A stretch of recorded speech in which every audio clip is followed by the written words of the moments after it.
Alright YouTube, what's going on, man? Excellence here, bringing you guys in a video back up here on the channel. Alright, today man, we're going to be covering some settings that you guys should be trying out here in Warzone Season 1 of Cold War, that is. These are my personal settings, and I at least think you guys should give them a shot. Now, I'm not saying my settings are going to be the best thing for you guys, because there is different players out there. So if you guys want to replicate my gameplay sometimes or some way, you guys should at least try these settings out. Again, I'm going to be covering both PC and console in this video, so everyone can at least get some sort of setting out of this video. And if you guys are brand new and you guys do enjoy the content around here, make sure you guys like the video and also subscribe to the channel with those notifications turned on so you guys don't miss any future content. We are on our way to 17,000 subscribers right now. Cannot thank you guys enough. You guys have been absolutely going crazy right now. Content is pretty dry here in Warzone right now, just with this meta, and I do appreciate you guys still sticking around and showing love on all the videos. All right, I'm starting off here in the general tab just because there is a couple settings here for PC that you guys should be at least trying out, or if you guys are like curious about what I use, I'm going to cover that really quick. So I use 110 FOV. Now, two questions that I got to answer right now is why do you have no recoil and why do you move faster? It's because this setting right here, and more specifically the affected ADS field of view, the affected setting here is going to not zoom in my gun when I'm shooting it, so it gives it less visual recoil off the hop. I'm not using a Cronus or anything like that. I get accused of that all the time, and a lot of other YouTubers and streamers get just attacked and accused of just using Cronuses, and I'm sure some do, but a vast majority of people are literally just using this setting here, and a lot of people don't understand that, maybe because they don't play on PC, but it is what it is, man. I'm using 110 FOV. I used to use 120, but my old man eyes, I can't see far away, man. I don't know what it is in Warzone, bro. It's so hard to see sometimes, so I turn it down to 110. I feel like that is a good happy medium in between 120 and like 80 or something like that, what you guys play with on console. So yeah, man, definitely at least give this a shot if you have the option to. On console, you're not going to be able to, but if you are on PC using a controller, these are two very good settings you should at least dabble with. I also get a couple questions about my colorblind settings. I'm literally just using Tritanopia with both selected, both menu and world. I get bored with the game very easily, so I feel like changing the colors up does help a lot. So definitely try this out if you guys are curious about that. Here is my audio mix. I use boost high, and then I just turn my master volume down to 30, and then just play with all these other things as you guys can see on screen here. I do use Astro A40 TRs, so I am using a pretty high-end headset. So these settings might vary depending on what headset you guys do have. Everyone's different also, so these settings might not work the best for your playstyle and what you guys are using.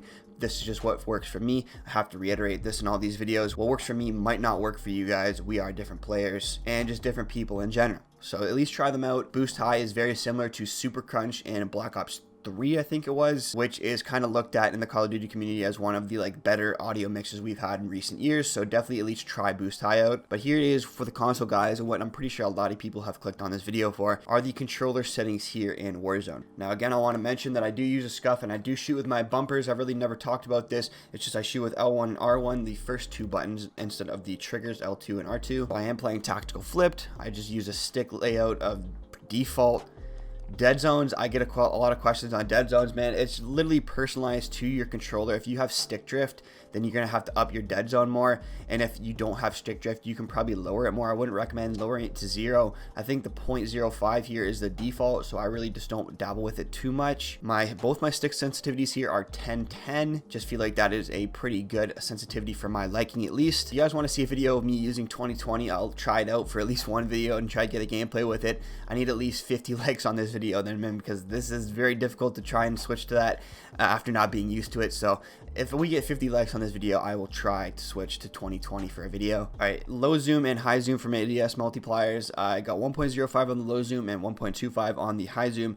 Don't ask me why they're like this. I honestly cannot give you guys a explanation for that. The only one that I can actually come up with is I remember seeing a Korean Savage video back like when the Modern Warfare first came out, and I see him use these settings, so I'm like, you know what, let me just try it, and I just got used to it over time and haven't changed it since. But the low zoom is for like your low zoom optics, like your reflex sights and such, and the high zoom is for like the 4x scopes and all that stuff, like snipers and all that jazz. My aim response curve type is dynamic. I know a lot of people are probably using standard. Again, I switched because I remember seeing a pro video, I think it was Attach, made a video on their settings, and they were using dynamic at the time, and I switched to dynamic and I kind of just got used to it, man. Controller vibration is disabled. I have rumble packs taken out in my scuff anyways, so I don't get vibration regardless. But if you guys don't have a scuff, or if you guys are just using a default controller and you guys are playing with vibration still, turn it off. I guarantee your shot will be a little bit better. It will take a little bit to get used to just because you've been playing with vibration on. Once I turned vibration off myself back when I didn't have a scuff, my gameplay and just my shot improved a lot since the controller's not vibrating in your hands.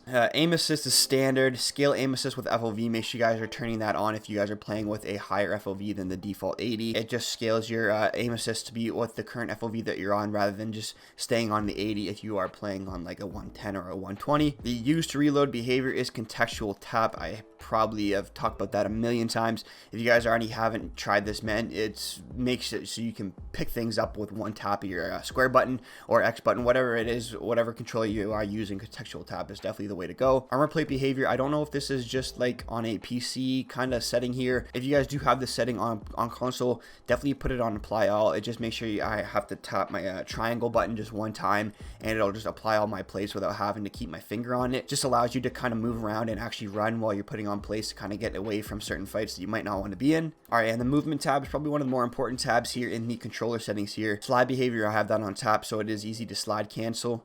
I turn auto move forward off. I use automatic tack sprint because it is easier to just move around and not kill my left thumbstick. So this is one of the ones that I've never really tried before until recently. And once you are kind of used to it, certain weapons are better than others when you are using ATS. But like I said, once you are used to it, man, this is definitely the way to go. Vehicle camera recenter enabled. I'm pretty sure that's just the default. And then parachute auto redeploy is disabled. This setting here is just pretty clutch, man. You're able to drop and cut your parachute and get to the ground just a lot quicker than these other players, and you'll be able to loot and get those early kills. So I definitely recommend you guys, if you guys haven't tried this setting out, at least turn it off for a couple games. It does take a couple games to get used to. I remember when I first switched this, I would just like splat on the ground as soon as I dropped in because I wasn't used to it. But once you are used to it, man, I definitely feel like this is a very good setting. That's gonna do it for the settings video here today, guys. I know this is not like a crazy long video because there really isn't too much I can dabble with these settings nowadays. But if you guys do want to see me use 2020 sensitivity, I will at least try it out for you guys so we get 50 likes on this video, man. Content's been pretty dry, man. I'm waiting for like a kind of weapon balance update so I can at least cover some new guns or some new buffs, nerfs, and all that. You guys know DMR is still king, man. So if you guys aren't using the DMR,